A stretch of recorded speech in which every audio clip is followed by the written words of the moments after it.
다 같이 일어나셔서 하나님의 말씀 한 목소리로 읽겠습니다. 이사야 1장 11절에서 15절 말씀입니다. 구약성경 967페이지입니다. 이사야 1장 11절에서 15절 말씀을 다 같이 읽겠습니다.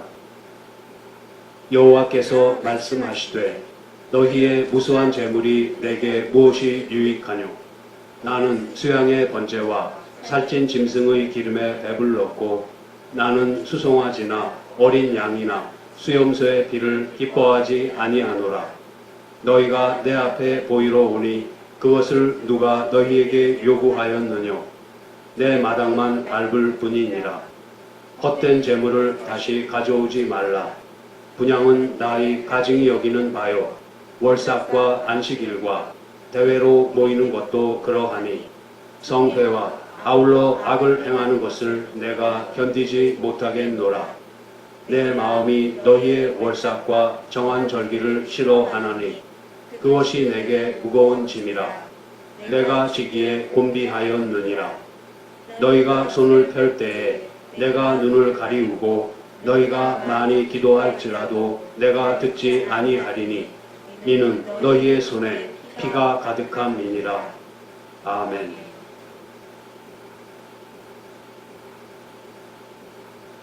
우리는 이사야 선지의 도움으로 우리의 죄악된 상태가 얼마나 심각한 것인가를 볼 수 있었습니다.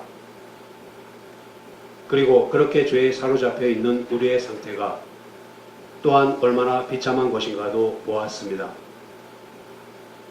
감사하게도 하나님께서는 절망의 끝에 있는 우리를 그대로 두지 않으시고 돌아보셨으며 그 절망의 끝자락에서 우리로 하여금 회개하게 하시는 은혜를 베푸셨습니다. 그러나 이처럼 우리가 진정으로 회개하고 하나님께로 돌이키려고 하는 바로 그 순간에도 우리의 죄악된 본성이 악한 일을 하려고 한다는 사실에 우리는 놀랄 수밖에 없습니다. 그렇지만 이러한 일은 전혀 새삼스러운 것이 아닙니다. 우리의 역사, 특히 이스라엘의 역사를 보면 그들이 얼마나 하나님의 백성으로 살아가는 일에 실패를 거듭하고 또 거듭했는가를 볼 수 있습니다. 잠시나마 하나님께서 원하시는 삶의 모습으로 살아가던 이스라엘은 얼마 지나지 않아서 하나님께로부터 벗어나 방황하고 그릇된 길로 행합니다. 그러면 하나님께서는 선지자를 보내셔서 너희가 잘못하였다. 그것은 옳은 길이 아니니 돌이켜서 바른 길로 가거라 하고 훈계하십니다. 그 말을 들은 이스라엘은 돌이키지만 곧 다시 타락하고 맙니다. 이것은 하나의 패턴처럼 인류의 역사에서 반복되었습니다. 그만큼 우리의 죄된 본성은 뿌리가 매우 깊은 것입니다. 신자들 안에서 죄의 규칙은 깨어지고 죄의 힘은 약화되고 손상되었습니다. 죄의 뿌리는 이미 죽임을 당했으나 여전히 큰 힘을 가지고 그 힘을 행사하고 있습니다. 우리 안에 거하는 죄로 말미암아 우리가 선을 행하려고 할 때마다 여전히 악이 나타나고는 합니다. 우리가 어디에 있든지 무엇을 하든지 죄는 언제나 우리의 마음속에 있습니다. 어떤 선한 일을 하든 또 어떤 악한 일을 하든 항상 죄는 우리 속에 있습니다. 그러므로 신자는 오호라 나는 공고한 사람이로다. 이 사망의 몸에서 누가 나를 건져내랴 하는 탄식을 그칠 수 없는 것입니다. 오늘 이사야 선지는 이와 같은 인간의 방황을 신자의 신앙생활을 통해 그려내고 있습니다.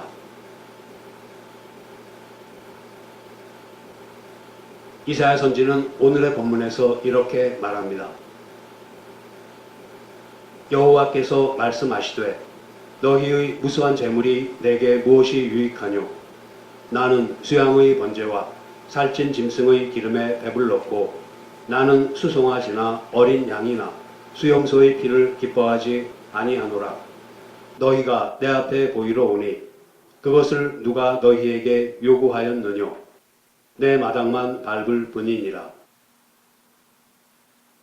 이스라엘은 겉으로 드러나는 종교적인 형식을 잘 따르는 것으로 그것으로 하나님의 말씀을 듣고 있으며 계명을 지키고 있다고 생각했습니다. 그러나 정작 마음은 하나님으로부터 멀리 떠나 있습니다. 이사야 선지는 또한 이에 대해 주께서 가라사대 이 백성이 입으로는 나를 가까이 하며 입술로는 나를 존경하나 그 마음은 내게서 멀리 떠났나니 그들이 나를 경외함은 사람의 계명으로 가르침을 받았을 뿐이라 하고 말합니다. 이스라엘의 율법주의적 신앙이 그들을 하나님으로부터 멀어지게 했습니다. 이스라엘에게는 예배드리고 기도하고 봉사하는 외형적인 열심은 있었지만 정작 삶 속에서 나타나야 할 믿음과 순종이 없었던 것입니다. 이것을 율법주의적 신앙이라고 합니다. 율법주의적 신앙이란 은혜가 아닌 자기 행위를 기초로 하는 신앙을 가리킵니다. 기독교는 은혜에 기초합니다. 따라서 은혜를 입는 우리에게가 아니라 은혜를 베푸시는 하나님께 영광이 돌아가도록 되어 있습니다. 그러나 율법주의적 신앙을 가지면 율법을 단지 규칙으로서만 지키게 됩니다. 그리고 그 지키는 행위 자체가 그것을 지키는 사람에게 자랑이 됩니다. 따라서 율법주의적 신앙을 가진 사람은 자기 자랑을 앞세워 자기의 의와 영광을 추구하기 마련입니다. 그 결과 하나님의 영광을 가리우게 됩니다. 율법주의적 신앙을 가진 사람은 하나님께서 율법에 담아주신 자비와 공의와 사랑을 보지 못한 채 자기 의를 쫓아가고 성취하는 일에만 열심을 내기 마련입니다. 예레미야 7장에 나오는 말씀은 이와 같이 율법주의적 신앙에 물들은 이스라엘의 잘못을 잘 설명해주고 있습니다. 예레미야 7장 1절에서 7절 말씀입니다.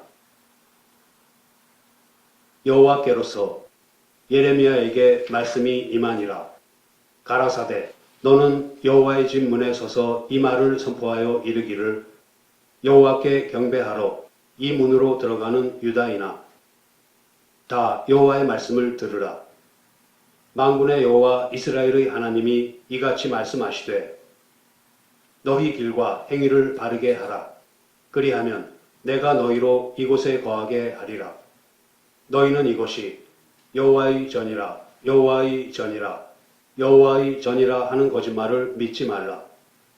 너희가 만일 길과 행위를 참으로 바르게 하여 이웃들 사이에 공의를 행하며 이방인과 고아와 과부를 압제하지 말며 무죄한 자의 피를 이곳에서 흘리지 아니하며 다른 신들을 쫓아 스스로 해하지 아니하면 내가 너희를 이곳에 거하게 하리니 곧 너희 조상에게 영원 무궁히 준 이 땅이니라. 하나님께서는 예레미야 선지로 하여금 성전문에 서서 성전을 드나드는 백성에게 이곳이 여호와의 전이라 하는 거짓말을 믿지 말라고 외치도록 명하셨습니다. 여기에서는 성전이라는 말은 하나님을 향한 우리의 열심과 정성을 바치는 것을 상징하는 특별한 의미를 담고 있습니다. 이것이 여호와의 전이라, 여호와의 전이라, 여호와의 전이라 하는 거짓말을 믿지 말라는 말은 성전을 짓고 성전에서 제물을 바치고 제사하는 열심과 정성이 있다고 해서 하나님을 잘 섬기고 있다고 착각하지 말라는 것입니다. 생활과 행실을 바르게 하며 이웃에게 공정하고 옳은 일을 행하는 것으로 하나님을 잘 섬기고 있는 것이 나타나야 한다는 말입니다.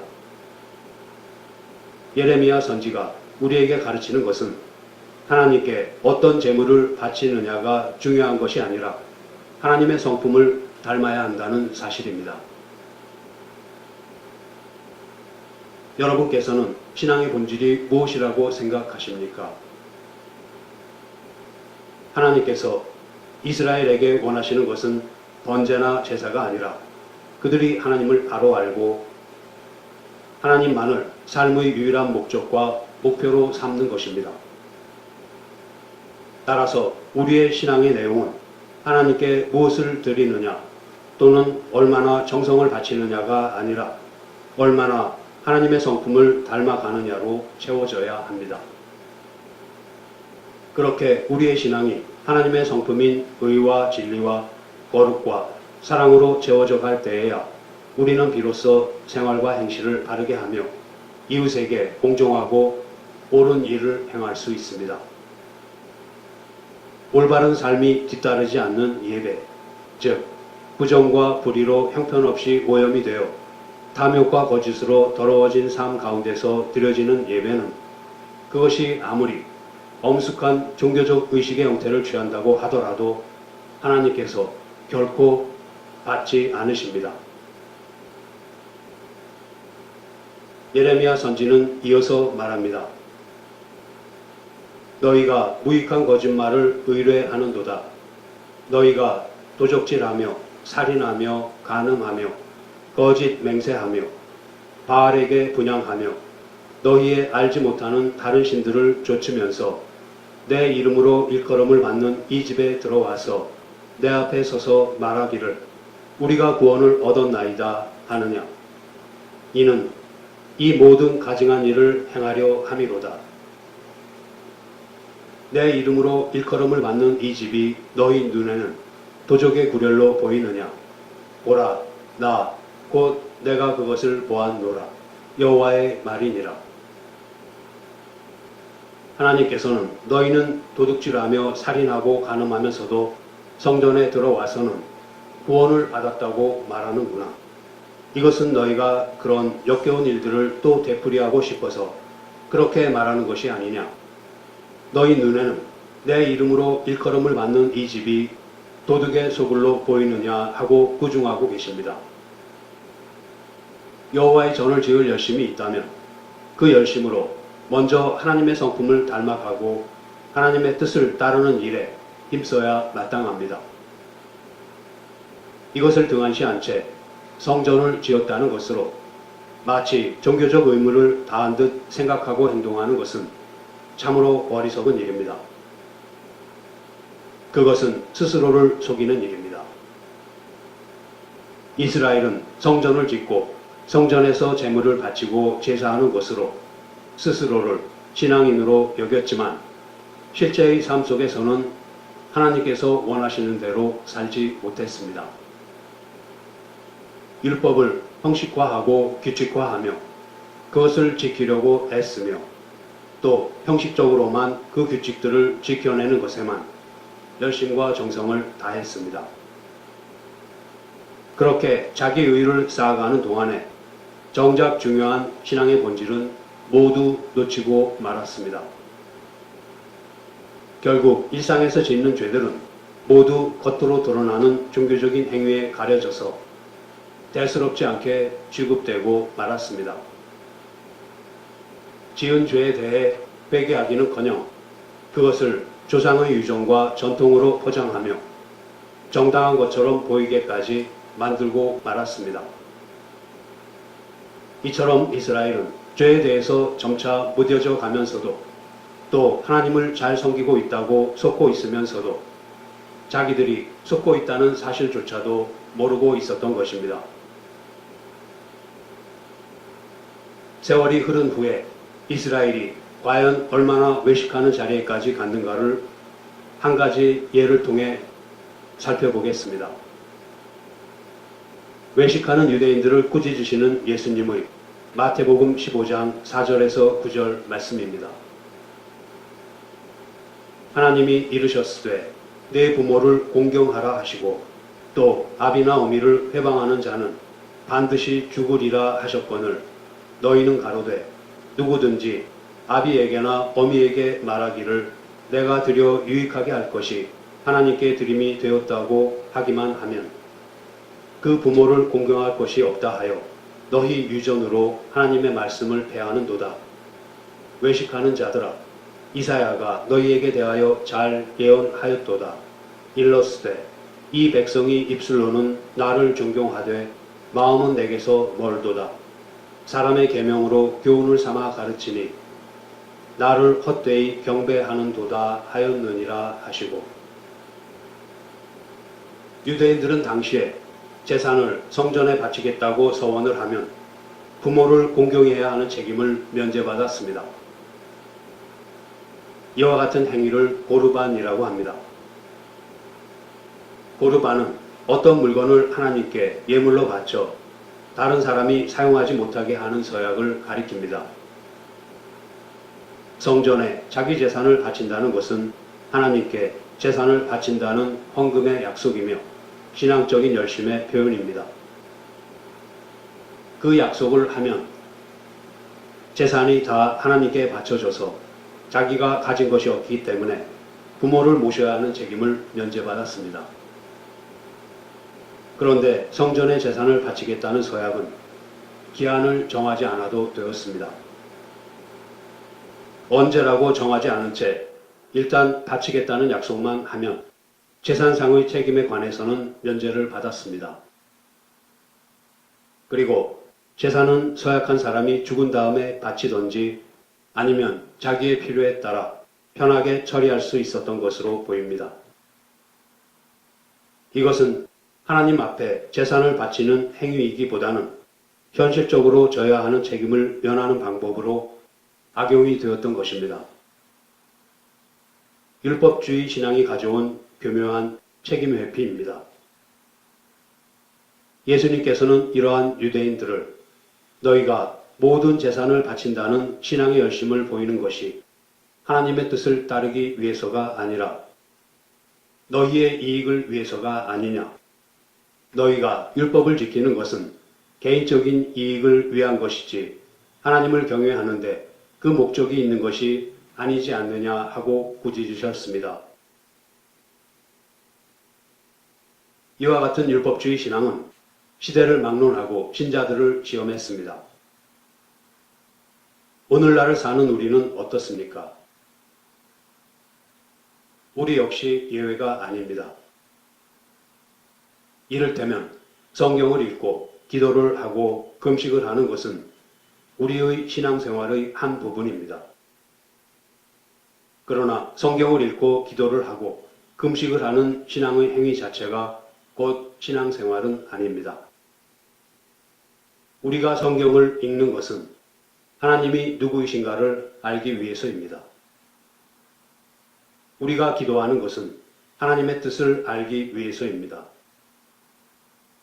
우리가 금식하는 것은 우리 안에 있는 죄의 본성을 제거하고 조금이라도 더 하나님의 거룩하신 성품으로 채워가기 위해서입니다.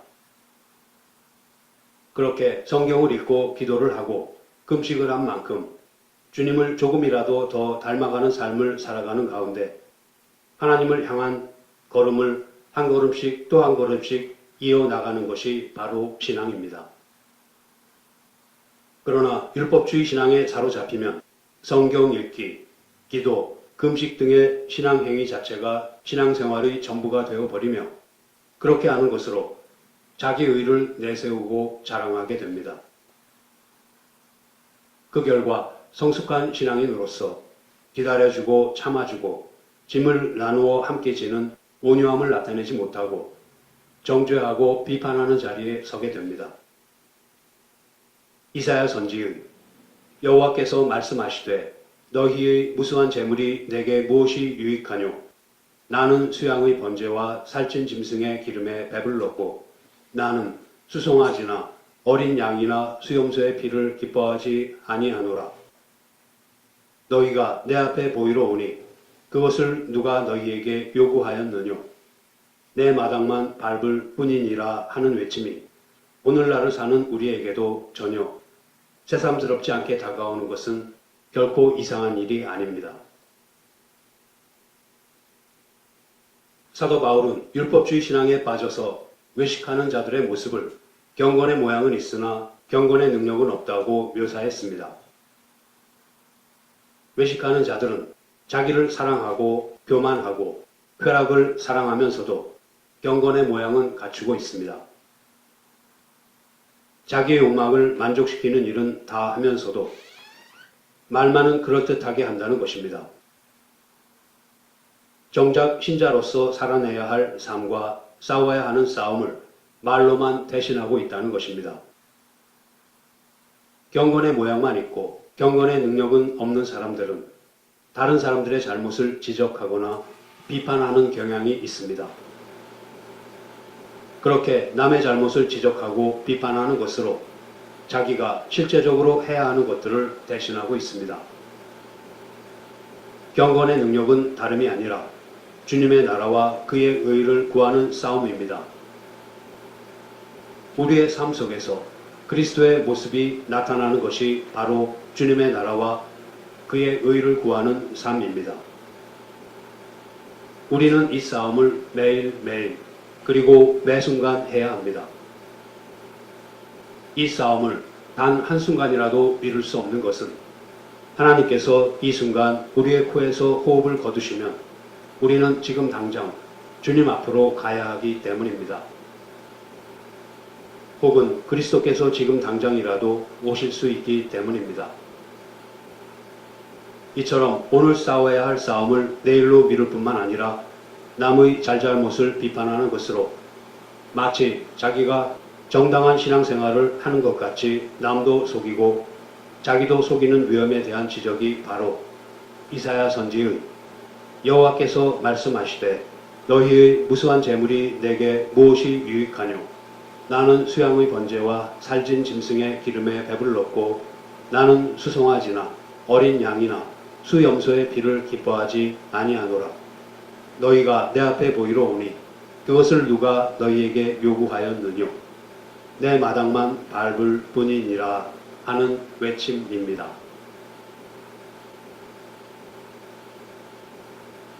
다음으로 살펴볼 것은 헛된 재물을 다시 가져오지 말라. 분양은 나의 가증이 여기는 바요.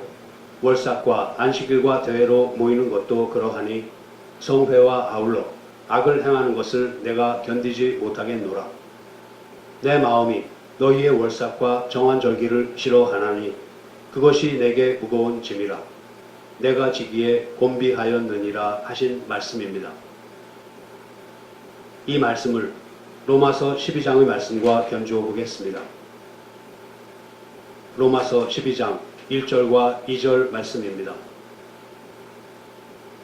그러므로 형제들아 내가 하나님의 모든 자비하심으로 너희를 권하노니 너희 몸을 하나님이 기뻐하시는 거룩한 산제사로 드리라.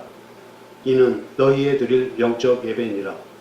너희는 이 세대를 본받지 말고 오직 마음을 새롭게 함으로 변화를 받아 하나님의 선하시고 기뻐하시고 온전하신 뜻이 무엇인지 분별하도록 하라.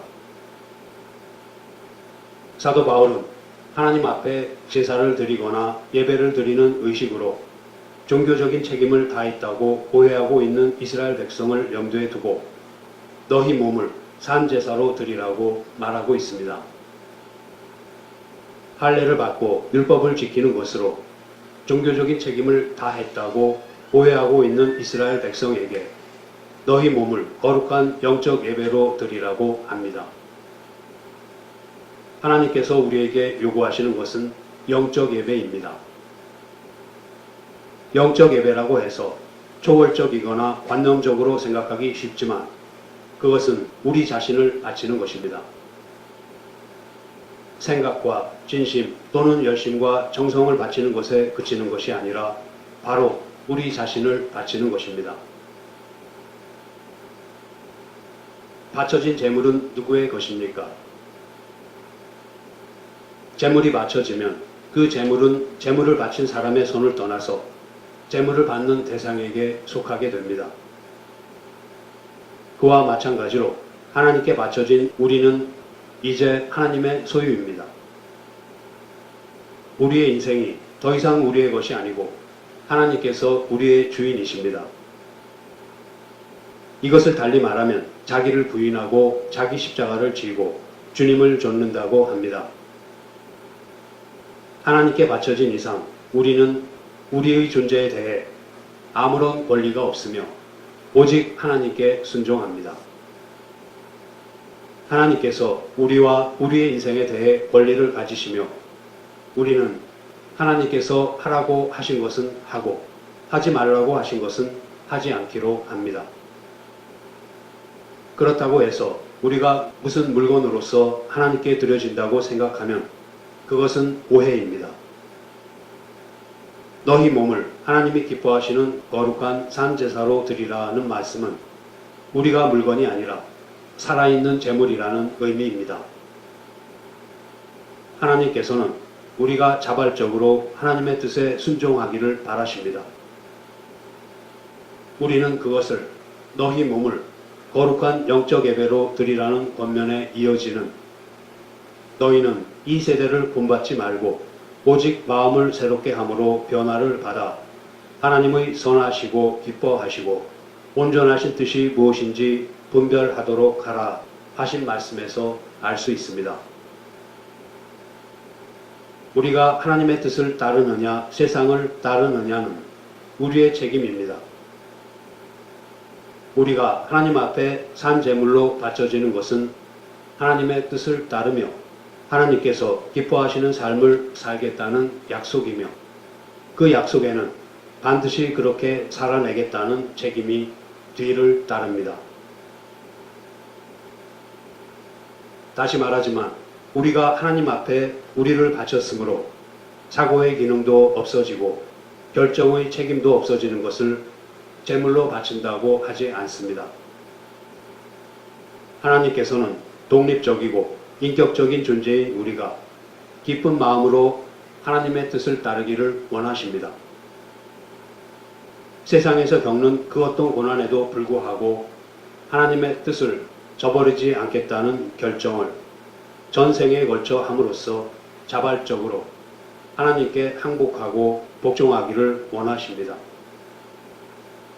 이것이 산제사이고 우리가 드릴 영적 예배입니다. 그런데 산제사로 드려지는 영적 예배의 삶은 그리 순탄하지만은 않습니다. 주님을 향한 열심과 소원이 있음에도 불구하고 우리는 수시로 죄에게 지고 맙니다. 하나님께 그토록 죄를 이길 힘을 주시고 시험에서 벗어나게 해주시기를 구했지만 우리는 실패를 거듭하고는 합니다.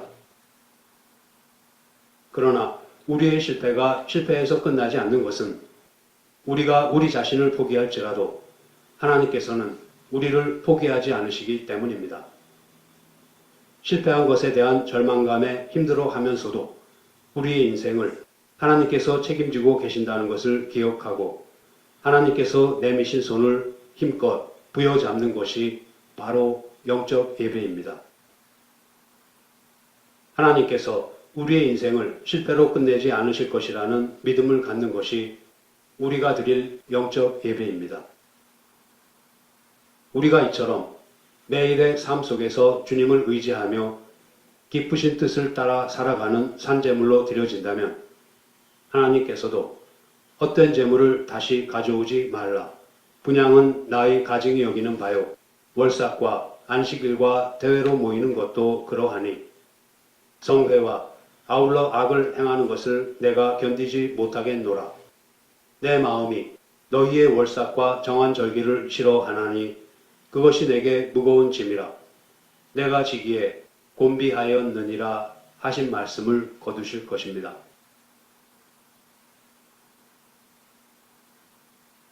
이어서 오늘의 본문의 마지막 구절인 너희가 손을 펼 때에 내가 눈을 가리우고 너희가 많이 기도할지라도 내가 듣지 아니하리니 이는 너희의 손에 피가 가득함이니라 하신 말씀을 로마서 12장 12절과 13절 말씀과 함께 보면서 하나님께서 기쁘게 들으시는 기도는 어떠한 것인가를 살펴보겠습니다. 로마서 12장 12절과 13절 말씀입니다. 소망 중에 즐거워하며 환난 중에 참으며 기도에 항상 힘쓰며 성도들의 쓸 것을 공급하며 손 대접하기를 힘쓰라. 소망 중이라는 말은 바라는 것이 아직 이루어지지 않았음을 의미합니다. 그리고 즐거워하며 라는 말은 즐거워할 수 없는 상황에 처해 있음을 가리킵니다. 또 환난 중에 참으며 라는 말은 어렵고 힘든 일이 계속되고 있다는 것을 나타냅니다. 그러니 기도에 항상 힘쓰라고 말씀하십니다. 이와 같은 표현들로부터 우리는 헌신과 사랑으로 행하는 신앙생활이 이 땅에서 정당한 보상을 받지 못한다는 것을 미루어 짐작할 수 있습니다. 어느 시대나 의인이 대접을 받지 못하고 오히려 악인이 의인을 압제하며 권세를 휘두르는 일이 드물지 않게 있습니다. 이것에 대해 하박국 선지는 악을 보시고 참지 못하시는 하나님께서 어째서 거짓되게 행하는 자를 보고만 계십니까? 악한 민족이 착한 백성을 해하는데도 가만히 계십니까? 하고 따지듯 물었습니다. 그러자 하나님께서는 보라, 그의 마음은 교만하며 그의 속에서 정직하지 못하니라. 그러나 의인은 그 믿음으로 말미암아 살리라 라고 대답하십니다. 악인은 이 세상에서 교만하고 자기가 가진 힘을 휘두르는 것으로 이미 그 보상을 받고 있습니다. 그러나 의인은 믿음으로 삽니다. 여기서 말하는 믿음은 눈에 보이는 보상이 진정한 보상이 아니라는 것을 아는 믿음입니다. 하나님께서 우리에게 약속하신 보상은 내세적인 것입니다. 우리는 장차 영원한 나라에서 영광 중에서 거룩하게 살 것입니다. 이 땅에서의 우리의 삶은 이것을 준비하기 위해서 허락되었습니다. 이 세상에 존재하는 것들은 모두 우리를 훈련시키기 위한 것이지 보상으로 주어지기 위한 것이 아닙니다. 하나님께서는 우리를 영원한 나라로 인도하시기 위해서 환난이라는 방법을 사용하십니다. 환난이 있기에 우리는 준비해야 하는 것을 잘 준비하고 있는가를 점검할 수 있습니다. 하나님께서는 환난을 허락하심으로써 우리가 목표를 향해서 잘 가고 있는가 하는 것을 스스로 확인하게 하십니다. 환난을 통해 세상을 향하려고 하는 귀로 주님의 말씀을 더 주의 깊게 듣게 하시고 세상을 향하려는 눈을 돌려 더욱더 주님만을 바라보게 연단시키십니다. 이처럼 환난과 연단 속에서 인내함으로써 소망을 이루어가는 것이 신자의 인생입니다. 환난이 우리를 어디로 인도하며 무엇을 가르쳐 주려고 하는지를 알고 그것을 기쁨으로 견뎌내게 하는 것이 바로 믿음입니다. 그런데 이 모든 것은 하나님께서 주시는 힘으로만 가능하기 때문에 우리는 기도에 힘쓸 수밖에 없습니다. 세상은 우리를 궁핍이나 공고함이나 고통 등으로 핍박합니다. 우리가 기도한다고 해서 하나님께서 이러한 장애물들을 제거해 주시지 않으십니다. 하나님께서는 우리의 고통과 고난을 없애 주시기보다는 그것을 견디어 나갈 수 있는 힘을 공급해 주십니다. 그러므로 우리는 환난 중에도 꿋꿋이 하나님을 향한 발걸음을 멈추지 않고 계속 할 수 있는 믿음을 허락해 주시기를 쉬지 말고 기도해야 합니다. 그렇습니다. 의인은 믿음으로 말미암아 삽니다. 그렇게 믿음으로 사는 삶 가운데 하나님께서는 우리를 완성시켜 가실 것이며 우리를 통해 영광 받으시고 많은 열매를 맺어 가실 것입니다. 이것을 알기에 우리는 기꺼이 항아리의 밀알이 되어 썩어져 가며 신음소리를 내면서도 기꺼이 고난의 길을 가며 눈물을 흘리면서도 기꺼이 고통을 감수할 수 있습니다. 기꺼이 소망 중에 즐거워하며 환난 중에 참을 수 있습니다. 우리는 이와 같은 신앙생활을 다른 성도들과 더불어 해 나가야 합니다. 성도들의 쓸 것을 공급하며 손 대접하기를 힘쓰라 하신 말씀대로 주인이 아니라 손님의 입장에서, 달리 말하면 주인공이 아니라 조연의 입장에서 남을 자기보다 낮게 여기고 섬겨야 합니다. 남보다 잘난 사람이 되려는 마음을 버리고 겸손한 마음으로 신앙생활을 하는 것이 우리 주님의 뜻입니다. 빚진 자로 살아가는 것이 또한 믿음으로 사는 삶입니다. 이처럼 하나님 안에서의 보상을 바라봄으로써 세상의 핍박을 기쁨으로 견딜 수 있는 힘을 주시기를 간절히 구하는 기도를 드릴 때 하나님께서는 너희가 손을 펼 때에 내가 눈을 가리우고 너희가 많이 기도할지라도 내가 듣지 아니하리니 이는 너희의 손에 피가 가득한 이니라 하신 말씀을 거두실 것입니다. 그리고 내가 항상 너의 말에 귀를 기울일 것이니 쉬지 말고 기도하거라 하고 말씀하실 것입니다.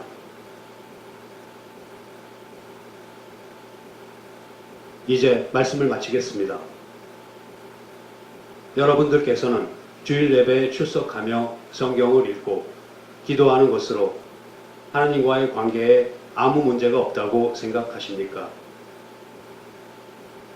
교회에서 말하고 행동하는 것과 가정 혹은 사회에서 그렇게 하는 것에 별반 차이가 없으십니까? 우리는 이러한 질문들을 끊임없이 자기 자신에게 해야 하며 또한 반드시 그 질문들에 답할 수 있어야 합니다. 그렇지 않으면 우리의 신앙은 점차 그 내용은 비어가고 결국은 껍데기만 남게 될 것입니다. 겉으로 드러나는 종교적인 형식을 잘 따르면서도 정작 마음은 하나님으로부터 멀리 떠나 있을 수 있습니다. 믿음과 순종이 없이도 예배 드리고 기도하고 봉사하는 외형적인 일에 열심과 정성을 다할 수는 있습니다. 그러나 우리의 신앙이 하나님의 성품을 닮아가는 것으로 채워지지 않는다면 그것은 속고 있는 것입니다. 우리의 신앙이 하나님의 성품인 의와 진리와 거룩과 사랑으로 채워져 갈 때에야 우리는 비로소 하나님을 바로 알게 되고 생활과 행실을 바르게 하며 이웃에게 공정하고 옳은 일을 행할 수 있습니다. 그러나 율법주의 신앙에 빠지면 신앙생활을 형식화하고 규칙화하며 그것을 지키려고 애쓰며 또 형식적으로만 그 규칙들을 지켜내는 것에만 열심과 정성을 다하게 됩니다. 그렇게 자기 의를 쌓아가는 동안 신앙의 본질은 모두 놓치고 맙니다. 그 결과 성숙한 신앙인으로서 기다려주고 참아주고 짐을 나누어 함께 지는 온유함을 나타내지 못하고 정죄와 비판을 일삼는 자리에 서게 됩니다. 이와 같은 사람들에게서는 주님의 나라와 그의 의를 구하는 싸움을 싸우는 경건의 능력을 찾아볼 수 없습니다. 그저 경건의 모양만 가지고 있기에 정작 신자로서 살아내야 할 삶과 싸워야 하는 싸움을 말로만 대신합니다. 남의 잘못을 지적하고 비판하는 것으로 자기가 실제적으로 해야 하는 것들을 대신하고 있습니다. 이제 우리는 이 모든 것을 떠나서 우리를 주님께 산제사로 드려야 합니다. 매일의 삶 속에서 주님을 의지하며 주님의 뜻을 따라 살아가는 산제물로 우리 자신을 드린다면 하나님께서는 우리의 영적 예배를 기쁘게 받으실 것입니다. 오직 믿음으로 사는 의인으로서 소망 중에 즐거워하며 환난 중에 참을 수 있는 힘을 주시기를 구하는 기도 또한 하나님께서 기쁘게 들으실 것입니다. 성도 여러분, 죄의 본질인 교만과 자기 과신에서 벗어나서 하나님께 순종하며 오직 하나님께서 원하시는 대로의 삶만을 살아가는 저와 여러분이 되기를 소원합니다. 기도하시겠습니다. 하나님 아버지, 마음속에 거하는 죄가 선을 행하려 할 때마다 끊임없이 나타나서 저희들을 그릇된 길로 이끌고 있습니다. 그 죄가 교만한 마음을 주고 스스로 할 수 있다는 마음을 주어서 아버지께서 원하시는 삶 대신에 저희들 멋대로 살아가기를 부추기고 있습니다. 이 죄의 유혹을 이기고 아버지의 기쁘신 뜻을 따라서 살아가는 저희들이 되게 도와주시옵소서. 율법주의 신앙에 빠져서 경건의 능력 없이 경건의 모양만 있는 어리석은 자가 되지 않게 하여 주시옵소서. 아버지의 성품이신 의와 진리와 거룩으로 채워져 가는 신앙생활에 충실하여서 주님과 이웃을 진심으로 사랑하고 오직 믿음으로 살아갈 수 있는 저희들이 되기를 간절히 원합니다. 이 일을 저희들의 몸을 산제물로 드리는 영적 예배를 통해서 이루게 하시고 환난 중에도 하나님을 향한 발걸음을 멈추지 않고 계속할 수 있는 믿음을 허락해 주시기를 구하는 기도를 통해서 이루게 하여 주시옵소서. 우리 주 예수 그리스도의 이름으로 기도드립니다. 아멘.